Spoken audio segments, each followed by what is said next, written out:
기독교 핵심 진리 102가지 중에 이게 총 10부까지 있어요. 10부까지 있는데 3부의 마지막 시간입니다. 하나님께서 우리에게 하나님의 모습을 하나님에 대해서 계시해 주셨는데, 우리가 하나님께서 계시해 주시지 않는다면 하나님에 대해서 알 수 있어요, 없어요? 없습니다. 그 하나님에 대해서 계시해 주셨는데,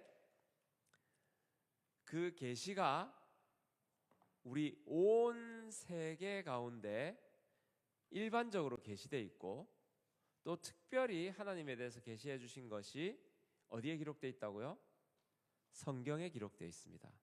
네, 그 성경은 무엇을 기록하고 있냐면 하나님에 대해서, 하나님이 어떤 분이신지에 대해서, 그리고 하나님께서 하시는 일에 대해서 기록하고 있습니다.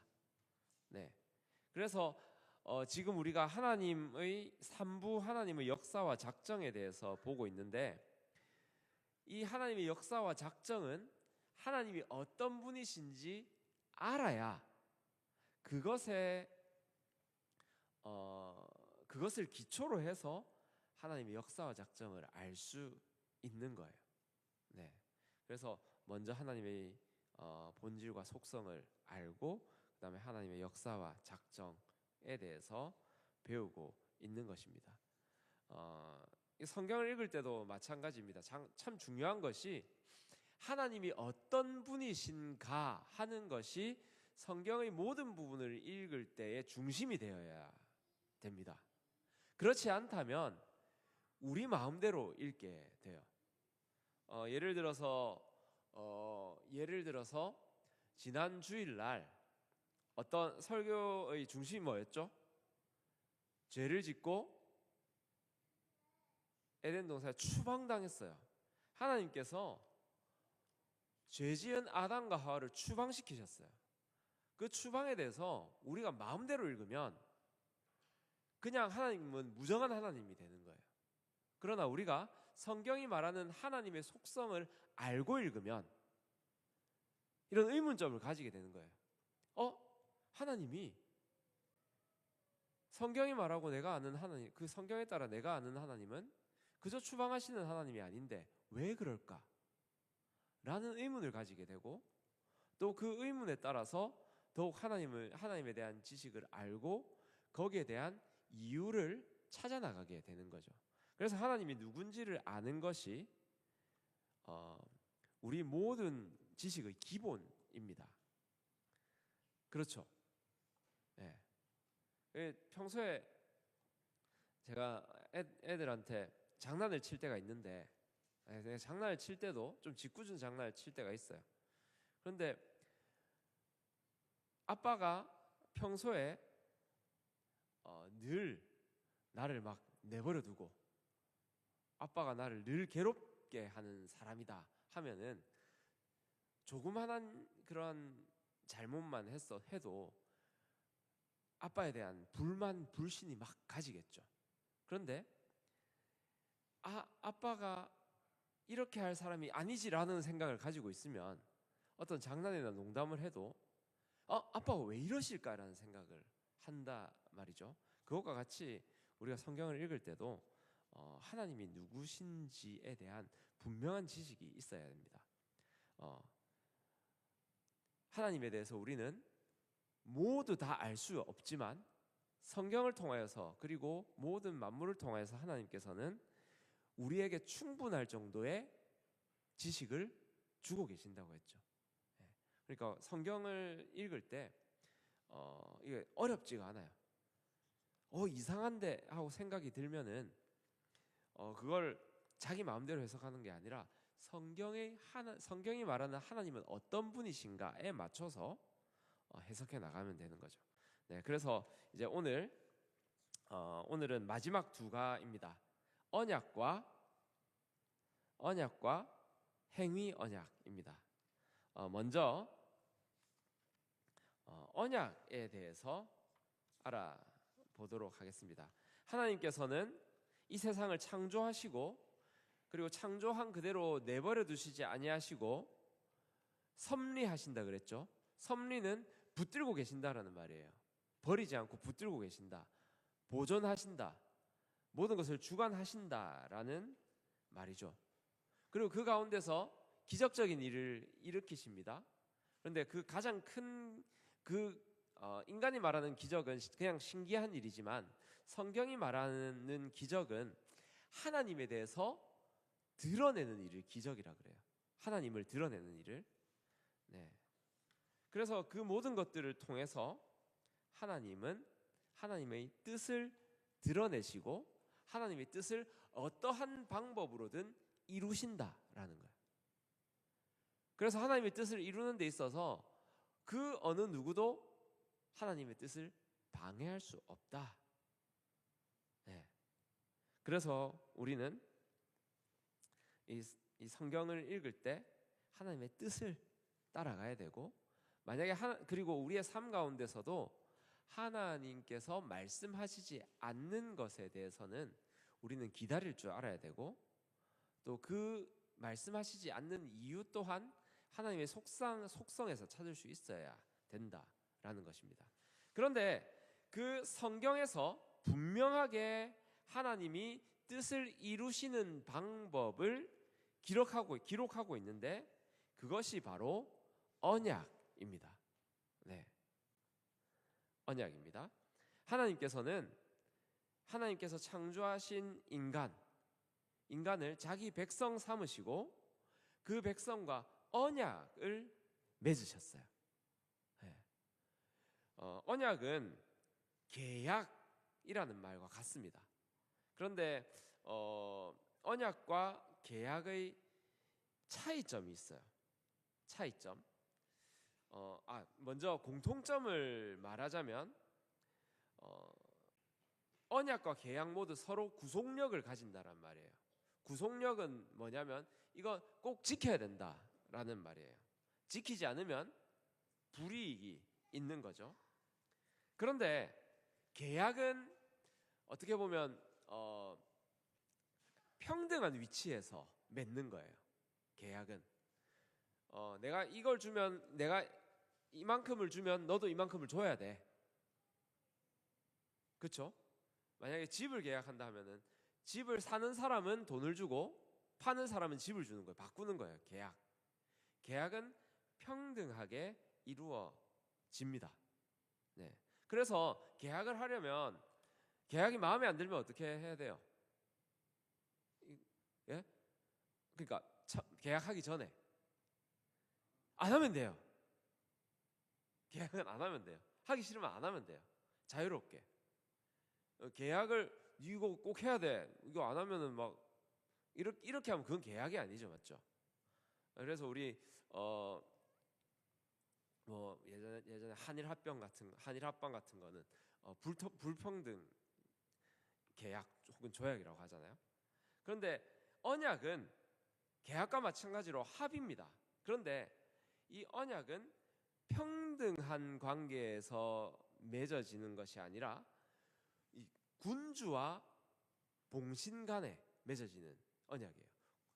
군주는 정복한 왕이고 봉신은 정복당한 그런 곳에 이제 왕이 그 정복한 왕의 신하가 되는 거죠. 그래서 정복당한 쪽이 신하가 되는 거고 정복한 쪽이 왕이 되는 거예요. 네. 그 간에 맺어지는 약속이 언약입니다.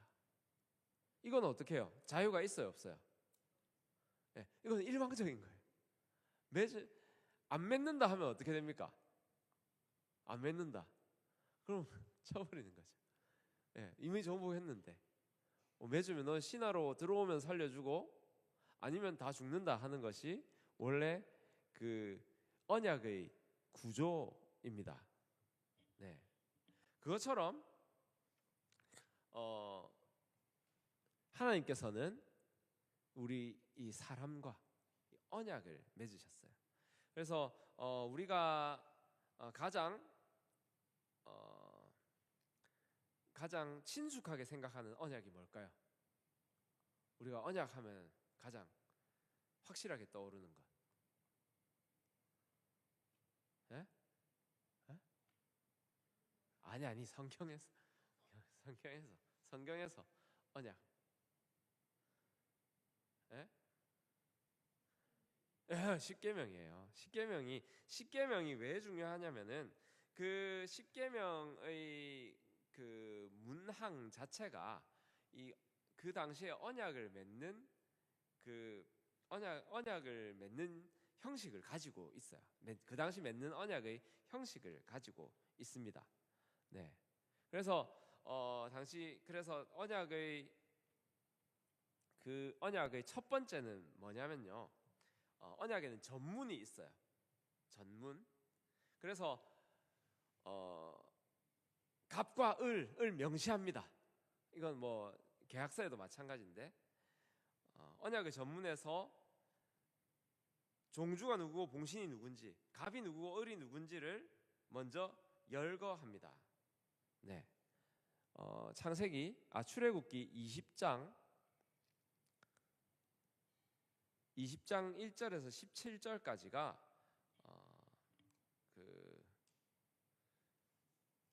그 십계명에 관련된 건데, 시작할 때 이렇게 말합니다. 나는 너를 애굽 땅 종되었던 집에서 인도하여 낸 내 하나님 여호와니라 라고 시작하는 거예요. 그래서 이 언약에서 뭐라고 말합니까? 나는 내 하나님 여호와다. 계약을 맺는 주체가 하나님 여호와고, 그리고 그 맺는 객체는 내 하나님이라고 말하니까 너희는 나의 백성, 나의 종이다라고 하는 것이 십계명에서 시작됩니다. 네. 그리고 또 말하는 것이 내가 왜 너의 하나님, 너의 주인이 될 수 있는지에 대해서 먼저 말합니다. 그게 뭐죠? 너를 애굽 땅 종되었던 집에서 인도하여 낸이라는 거예요. 그러니까 계약의 주체가 되시는 하나님이 어떤 분이십니까? 너를 종되었던 집에서 인도하여 낸 존재다. 그러므로 내가 너희와 언약을 맺는다라는 거죠. 네. 그만큼의 이런 은혜가 먼저 주어진 거예요. 네. 이 계약을 위해서 이 계약 자체가 보통은 내가 너희와의 전쟁에서 이겨서 너를 종으로 만들 수 있는 존재다라고 먼저 딱 누르고 언약이 시작되는 거잖아요, 원래는. 그런데 하나님께서 맺으신 언약은 반대의 언약입니다. 내가 너희를 종된 곳에서 구원해냈다. 그러니 내가 너희와 언약을 맺을 충분한 그런 충분한 뭐가 있습니까? 갑자기 단어가 자격이 있다. 네. 자격이 있다라고 말하는 거죠. 네. 자, 그다음으로는 이 언약을 맺으면 이 종주가 되는 왕이 그 봉신이 되는 이제 피언약자에게 요구하는 바가 나옵니다. 네. 요구하는 바. 그러니까 너희는 나에게 충성을 다하고 또 뭐가 있습니까? 무슨 조공을 얼마나 바치고 군사를 어느 정도 이렇게 해서 해야 되고 뭘 하면 안 되고 반항하면 안 되고 막 이런 것들이 열거가 되겠죠. 그런데 하나님께서 그 언약의 증거로 주신 것은 이제 우리가 아는 십계명이죠. 네. 이 계명은 그저 보통 이 왕이 계약을 하면 여기서 참 재밌는 것은 왕이 종주가 봉신 그 신하가 되는 이제 패전국에다가 요구를 하는 것이 너희는 도둑질하지 마라. 너희는 도덕적으로 완벽한 삶을 살아야 된다. 죄짓지 마라. 그런 언약을 맺지는 않잖아요. 그렇지 않습니까? 나에게 뭔가 바쳐야 된다. 나에게 해가 되는 일을 하면 안 된다라는 언약을 맺게 되는데, 하나님의 언약은 그러한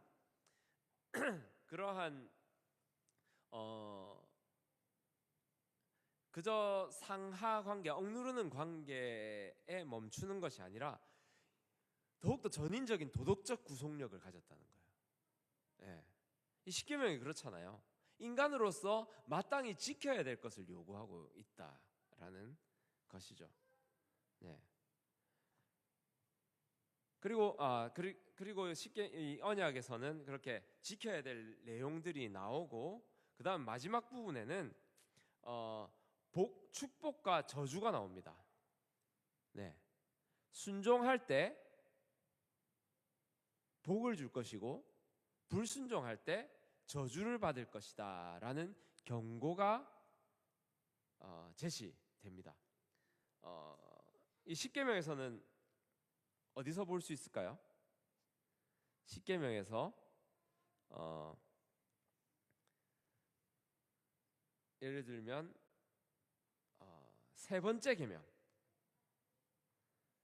다섯 번째 계명. 다섯 번째 계명이 내 부모를 공경하라라는 것이죠. 자, 공경하면 어떻게 됩니까? 이 땅에서 내 목숨이 길 것이다라는 이 복이 되는 거예요. 내가 이 지켜야 하는 내용을 말하고 거기에 대한 복을 말씀하시는 거죠. 그리고 이것을 수행하지 않으면 어떻게 됩니까? 저주를 받는 거예요. 막 나라로 치면은 내 말 안 들으면 너희는 그냥 끝이야 라고 하는 거죠. 여기서도 하나님도 분명히 나 내 하나님 여호와는 질투하는 하나님인즉 나를 미워하는 자의 죄를 갚되 아버지로부터 아들에게로 3, 4대까지 이르게 하거니와. 그리고 또 이것에 대해서 죄 없다 하지 아니하실 것이다 라고 말씀을 하십니다. 네. 이것이 십계명이 가장 어떻게 보면은 언약 구문의 가장 정형화된 틀이라서 이것으로 설명을 드렸는데, 이것 말고도 아담과 맺어진 언약. 아담은 뭐예요? 아담은 생육하고 번성하라 땅에 충만하라 하시면서 그 선악을 알게 하는 나무의 열매를 따먹지 마라. 안 따먹고 그냥 있으면은 모든 것이 다 너희 거고, 그것을 지키지 않으면 정령 죽으리라, 반드시 죽는다라고 하는 것이 바로 언약입니다. 노아도 그랬죠. 노아도 그렇게 갱신이 되고 비슷하게 아브라함도 그렇고 모세도 그렇고 모두 다 그렇습니다. 하나님이 누구신지, 하나님이 어떤 일을 하셨는지, 그리고 하나님께서 무엇을 지키기를 원하시는지, 그걸 지켰을 때 어떤 복을 얻는지, 지키지 않았을 때 어떠한 경고가 있는지, 그것을 담고 있습니다. 그리고 그것은 구약에만 있는 것이 아니라 신약에 들어서 예수님과 교회 사이의 언약에도 분명히 나타납니다. 그런데 우리가 알아야 할 것은 이 언약이 무엇으로 맺어지냐는 거예요. 언약마다 언약에서 등장하는 것이 있습니다. 언약은 뭐로 맺어질까요? 우리 4번입니다. 4번. 네, 언약은 피로 맺어집니다. 네, 우리 대표적인 피로 맺어지는 언약은 아브라함과 약속하신 거예요. 아브라함과 맺으신 언약입니다. 여기서의 피는 어떤 피를 흘리나요? 우리가 언약을 계속 되새기는 것이 제사이기도 한데, 거기서 누구의 피를 흘립니까? 짐승의 피를 흘립니다. 그런데 이것이 짐승이 피를 흘려서 그 언약이 맺어지는 것이라고 할 수는 없어요. 이 짐승을 쪼개어 피를 흘리는 것으로 인해서 언약을 지키지 않으면 너희가 이렇게 언약을 지키지 않는 사람이 이렇게 될 것이다 라고 말하는 거예요. 여기서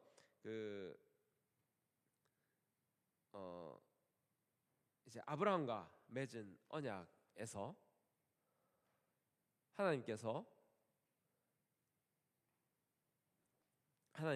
이렇게 말씀하십니다. 이 하나님께서 땅을 주신다 하고 아브라함이 증거를 요구해요. 하나님께서 그렇게 땅을 주신다고 하셨는데 내가 어떻게 그걸 알겠습니까? 라고 하니까 하나님께서 3년 된 암소와 3년 된 암염소와 3년 된 숫양과 산비둘기와 집비둘기 새끼를 가지고 오라 하세요. 그래서 그것을 쪼개 놓습니다. 예. 쪼개 놓은 것을 마주 대하여 놓죠. 그리고 그것을 왜 쪼개서 놓냐면 그 사이로 계약자가 지나가기 위해서예요. 쪼개놓은 동물 사이로 계약자가 지나갑니다. 그것은 무슨 의미냐면 그것을 지나가면서 약속을 어기면 이 쪼개진 동물과 같이 될 것이다 라고 하는 거예요. 네. 그래서 예레미야서 43장 19절에서 21절에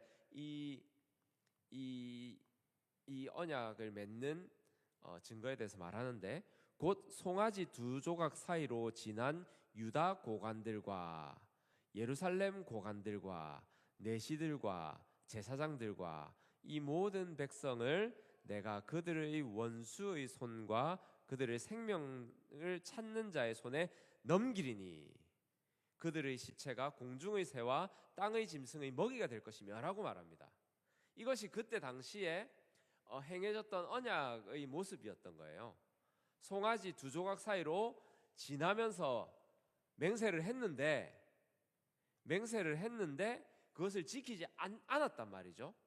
예루살렘 고관들과 내시들과 제사장들과 모든 백성들이.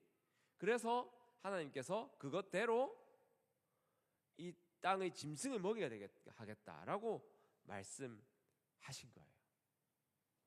이것이 원래 언약을 맺은 짐승 사이로 지나가는 언약을 맺은 사람들이 언약을 지키지 않았을 때 당해야 될 것입니다. 그런데 중요한 것은 하나님께서 아브라함에게 이 짐승들을 쪼개 놓으라고 하시고 나서 누가 그 사이로 지나갔느냐 하는 게 참 중요해요.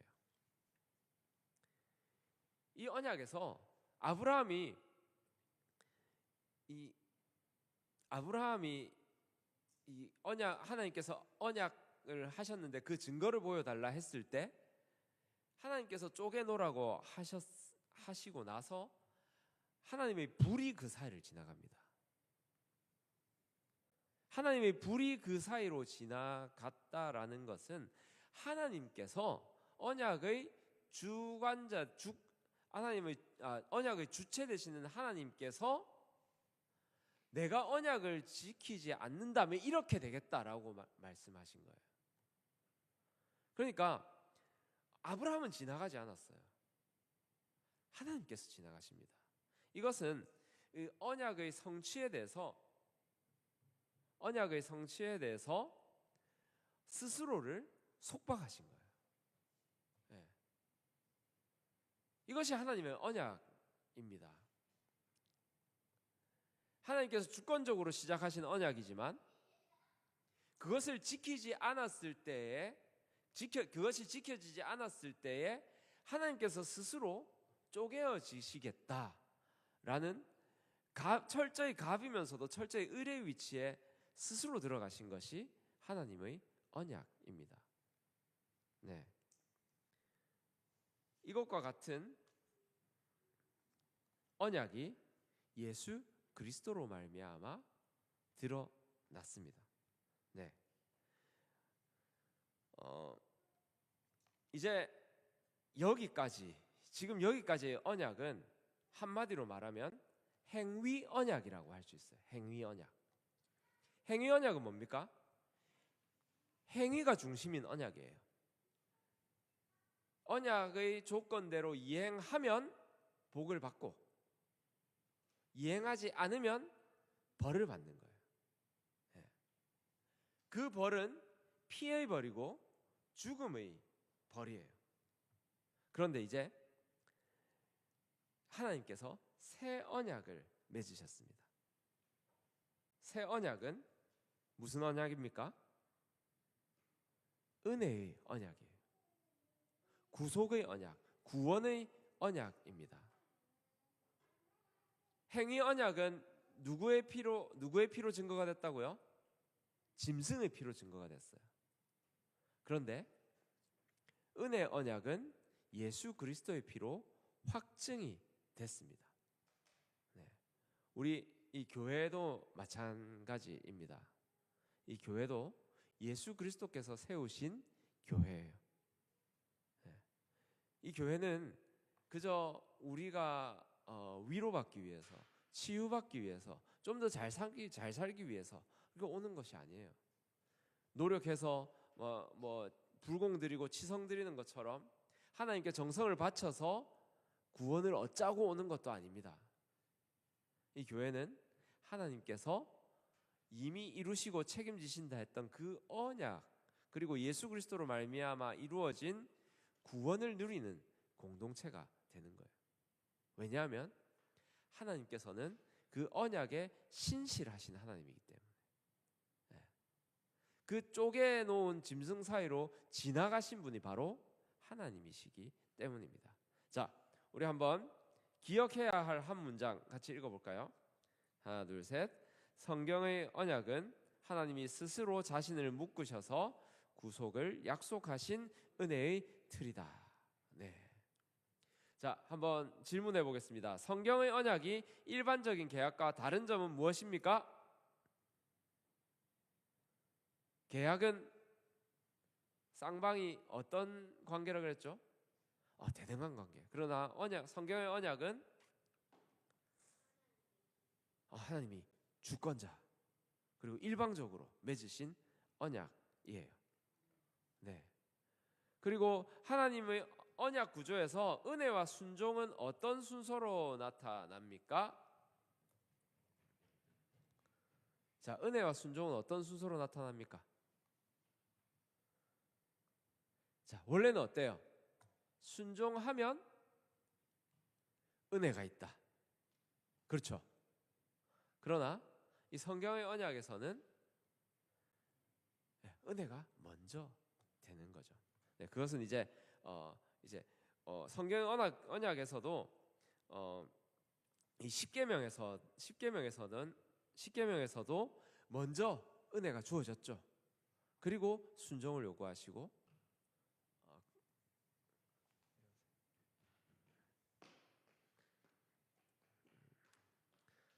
네. 은혜가 먼저 주어지고 그 다음에 순종을 요구하십니다. 먼저 관계가 이루어지고 순종을 요구하십니다. 네, 언약이 피로 확증된다는 것은 무엇을 의미합니까? 언약을 지키지 않으면 피를 본다는 거예요. 그런데 은혜 언약에서 어떻게 되셨습니까? 언약을 지키지 않았지만 그 사이로 지나가신 하나님이 직접 피를 흘리시면서 그 언약이 이루어 확증된 거죠. 네. 새 언약 안에서 사는 교회는 하나님과의 관계를 어떻게 이해하게 되는가? 이것은 다음 과를 하면서 한번 해보겠습니다. 자, 다음으로 24과는 은혜 언약, 행위 언약을 말합니다. 행위 언약.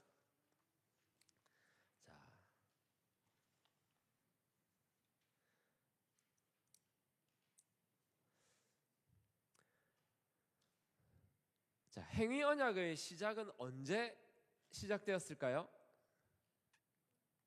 행위 언약은 언제 시작되었을까요? 아담과 하와 때, 아담과 하와 때부터 이루어졌습니다. 자, 하나님께서는 선악을 알게 하는 나무의 열매를 먹지 말라, 내가 먹는 날에는 반드시 죽으리라 라고 하셨습니다. 이때 아담과 하와는 그것을 반드시 지켜야 됐어요. 그렇죠? 그리고 반드시 지켜야 됐는데, 지키고 나서 내가 이거 지켰으니까 뭐 주세요라고 할 수 있었을까요? 없었을까요? 예? 없었죠. 왜냐하면 피조물에 있어서 창조주에게 순종하는 것은 당연한 것이었어요. 예. 종이 일하고 와서 자기가 일하고 와서 힘드니까 나 먼저 밥 달라 이렇게 할 수 없다라고 성경 말하고 있어요. 종이 일하고 와도 주인 먹을 거 다 대접하고 그러고 나서 주어지는 것이 있으면 먹는 것이 종이에요. 왜냐하면 그 일은 종의 본분이기 때문에. 그렇기 때문에 하나님께서 이 피조물에게 명령을 하시면 피조물은 반드시 지켜야 돼요. 그런데 아무것도 요구할 수 없어요. 왜냐하면 피조물이기 때문에. 창조주와 피조물 사이에는 창조주가 마음에 안 들면은 어떤 상황에서든 마음대로 생명을 빼앗을 수도 줄 수도 있다라는 그 관계가 성립이 되는 것입니다. 그렇죠? 은겸이가 막 레고로 이렇게 막 장난감을 만들어 놓고 그거 부수는 거 자기 마음이잖아. 맞죠? 아무리 멋있게 만들어도 자기가 마음에 안 들면 망가뜨리면 그만이에요. 그걸 보고 너는 왜 그걸 망가뜨리냐 할 수가 있나요? 없나요? 없어요. 없어. 그런데요, 하나님께서는 은혜로 인해서 그 순종에 생명이라는 약속을 다 하셨어요. 지키면 죽을 것이라 하셨는데 지키지 않으면 죽을 것이라 하셨는데 지키면 어떻게 됩니까? 안 죽어요. 생명나무를 누릴 수 있다고. 네. 그런데 놀랍게도 그러한 언약이 대등한 가운데서 이루어진 것이 아니라 일방적인 가운데서 결코 그렇게 할 필요가 없는 가운데서 이루어졌다라는 거예요. 네.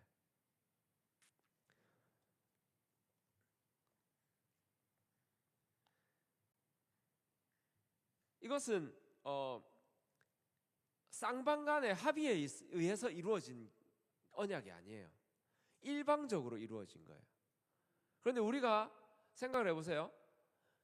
내가 누군가 계약을 할 수 있는데 계약의 조건을 내 맘대로 정할 수 있고 그 사람은 무조건 받아들여야 된다 하면 우리는 어떤 계약을 맺겠습니까?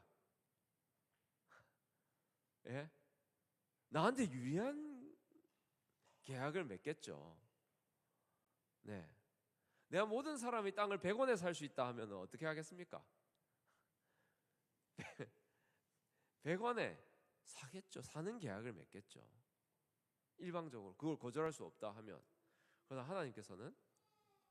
하나님께서는 우리에게 행위 언약을 맺으면서도 그 언약 안에 은혜를 주셨다라는 거예요.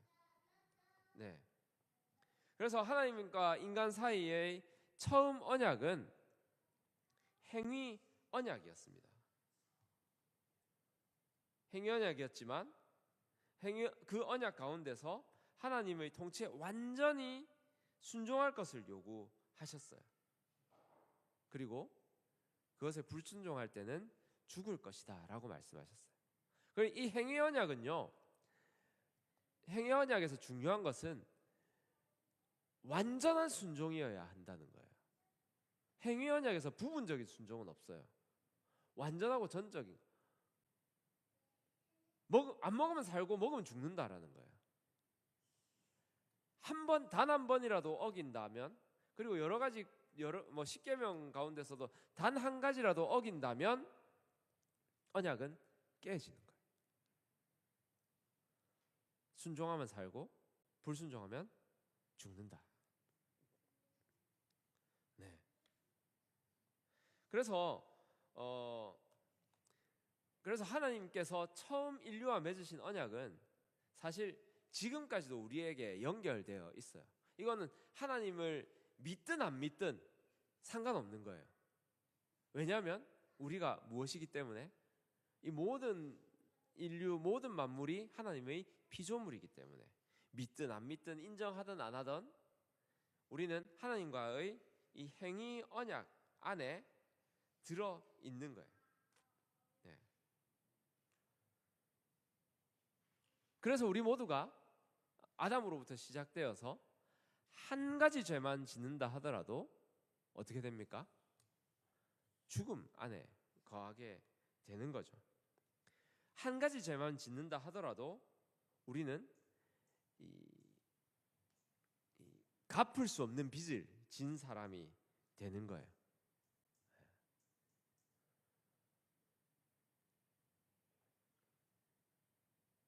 그러니 우리는 어떻게 되겠습니까? 우리 모두 다 무엇이 필요하게 됐어요? 구원이 필요하게 된 거예요. 구원이. 우리의 힘으로는 절대로 우리의 죄의 결과에서 벗어날 수 없기 때문입니다. 아담으로부터 시작되어서 우리 또한 그 죄의 결과 아래, 그리고 죄가 우리 안에 들어 있으므로 또 죄의 결과에서 벗어나지 못하게 된 거죠.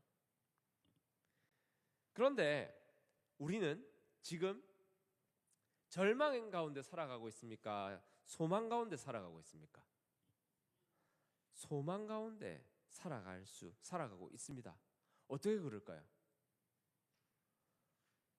우리에게 아직도 하나님의 이 십계명에도 나온 십계명도 그렇고 하나님의 명령에 순종하면 살고 불순종하면 죽는다라는 그 언약이 모두에게 이게 내려오고 있잖아요. 어떻게 희망을 가질 수 있습니까? 그것이 바로 구원의 소망을 우리에게 주는 은혜 언약 때문인 거죠. 오직 하나님의 은혜 때문인 거예요. 네. 만약에 아담이 처음으로 맺어진 언약에서 하나님의 명령을 딱 지켰다면, 행위에 지켰다면, 끝까지 안 먹었다면 예를 들어 마지막 때가 왔을 때 어떻게 될까요? 야, 너 잘했다. 상 받을 만한 자격이 있어요. 다 지켰기 때문에. 네. 그런데 아담이 먹어버렸어. 그래서 죽음이 우리에게 들어와 버렸어요. 죽음이 이제 우리에게 들어와 버렸어요. 그래서 우리는 우리의 힘으로, 행위로 언약을 성취할 수 있는 길이 없어졌어요. 네. 그래서 만약에 어떠한 방법이 있어서 우리가 끝에 천국에서 하나님 앞에 섰다. 그러면 거기서 하나님께서 우리에게 상까지 주신다 하면 우리가 받을 수 있는 상은 무슨 상밖에 없을까요? 은혜의 상이에요. 은혜의 상.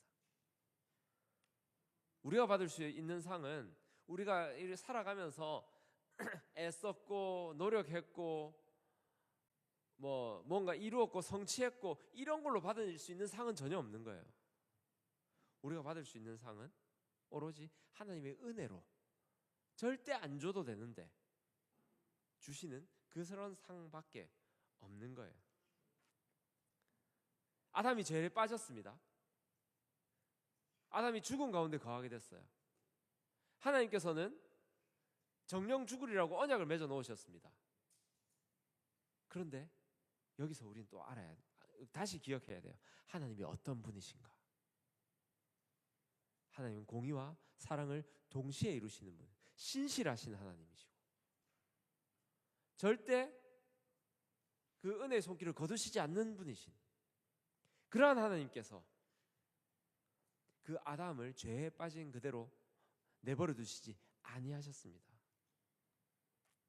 그것으로 하나님께서 우리에게 주신 것이 바로 은혜 언약이에요. 은혜 언약은 예수 그리스도로 말미암아 맺어진 언약입니다. 그런데요, 이 은혜 언약으로 넘어가려면 반드시 넘어가야 될 것이 있는데 바로 행위 언약이에요. 왜냐하면 행위 언약이 이루어지지 않고 바로 은혜 언약으로 넘어가게 된다면 이것은 엉망이 되는 거예요. 네. 그렇죠? 아무런 대가도 치르지 않고 사람이 죄를 지었어요. 사람들을 많이 죽였어요. 그런데 아무런 대가를 치르지 않고 그냥 너에게 은혜를 베푼다, 죄를 용서해 줄게, 이렇게 하면은 하나님의 공의가 무너지는 것이 되거든요. 류은결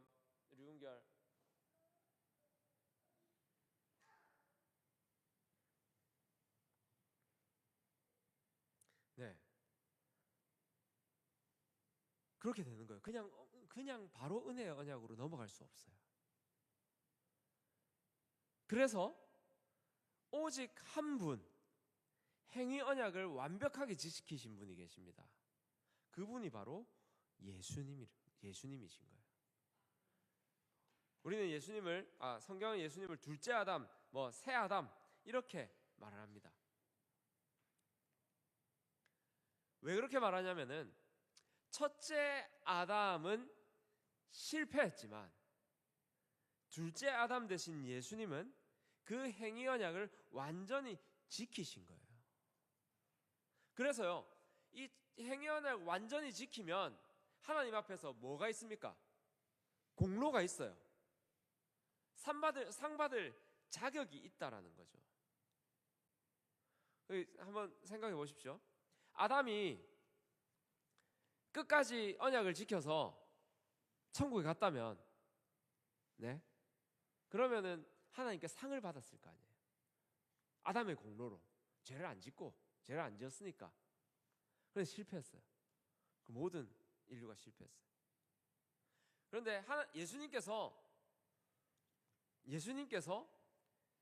완전히 그 언약을 지키시고 하나님 우편에 가셨습니다. 그러면 어떻게 돼요?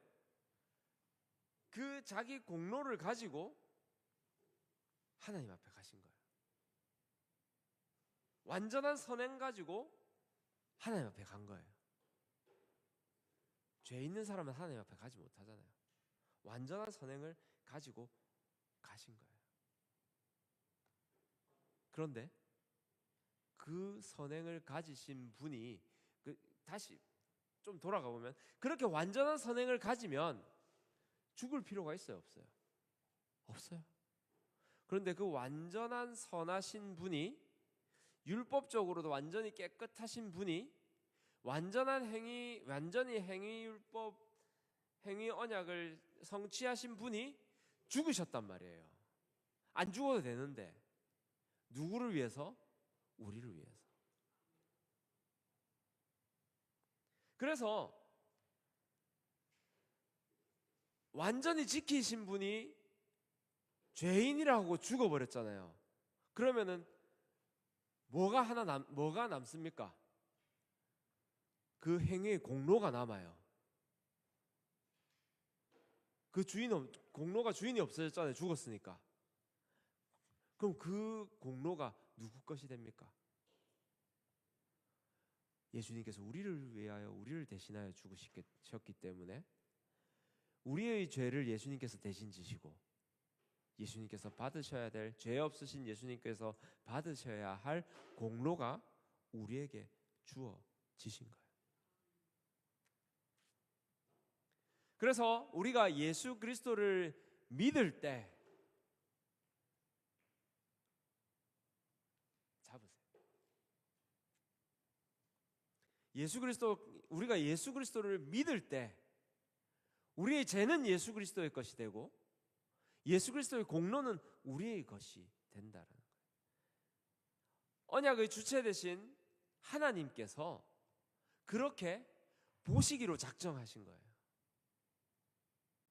예수님은 하나님이시기에 처음에 약속하신 대로 언약이 이루어지지 않았을 때 몸소 쪼개지신 거예요.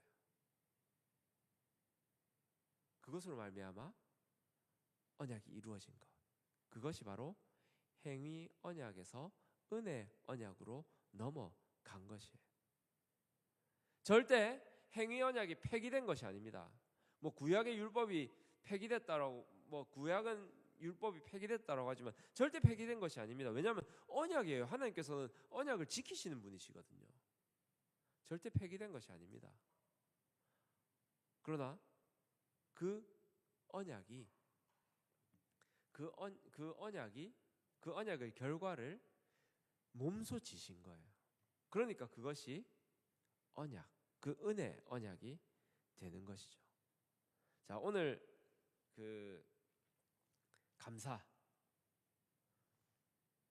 오늘의 감사에서 마지막 감사 한 문장 기억하시는 분 있나요? 감사 한 문장.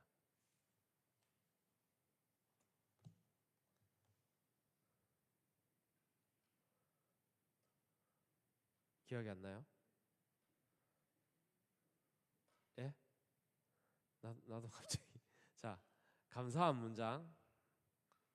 이거 쓸 때 감사한 문장이 제일 어려워요.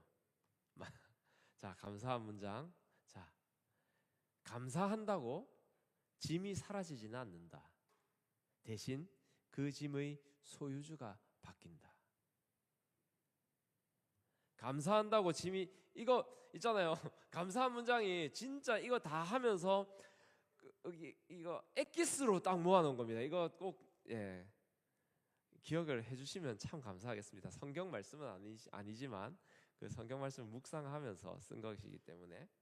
자, 감사한다고 내 짐이 사라지지 않아요. 감사하면 모든 것이 변할 것 같지만 감사해도 똑같습니다. 어려운 거 다 있어요. 짐도 있어요. 그런데 감사하면 그 짐의 소유주가 바뀝니다. 소유주가 누구에서 누구로 바뀝니까? 나에서 나의 짐을 대신 지시는 예수 그리스도로 바뀝니다. 그리고 대신 예수 그리스도로 말미암은 은혜가 나의 것이 되는 거예요.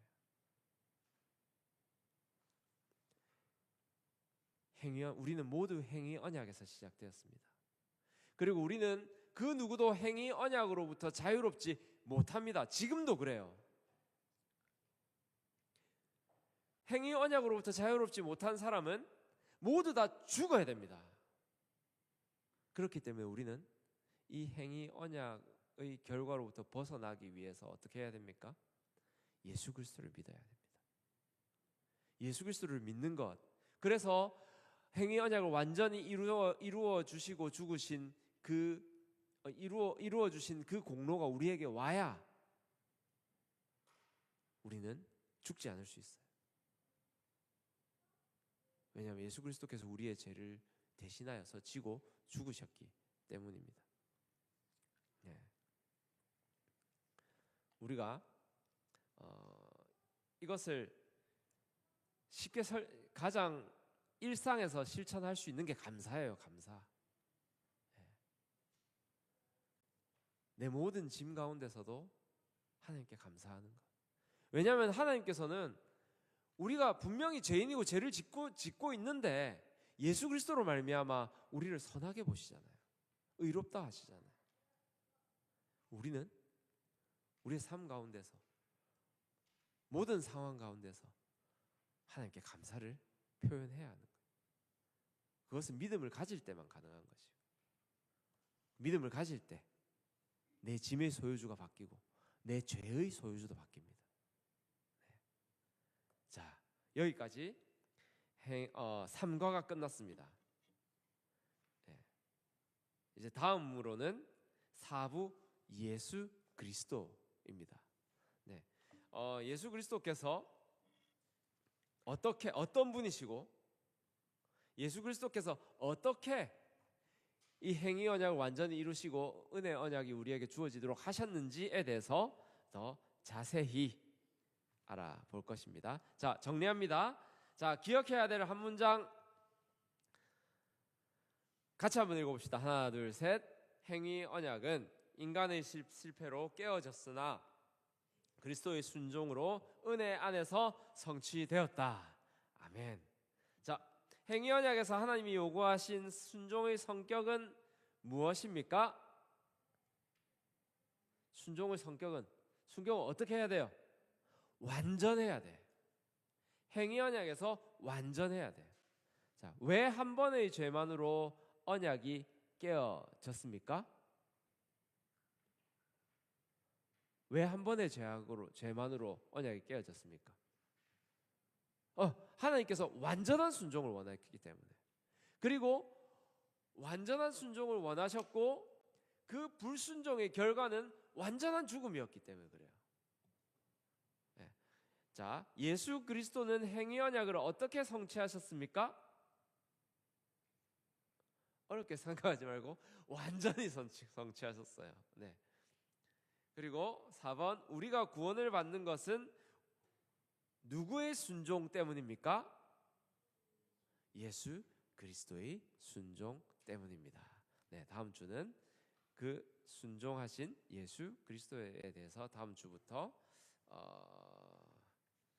보자. 4부 25과부터 36과까지입니다.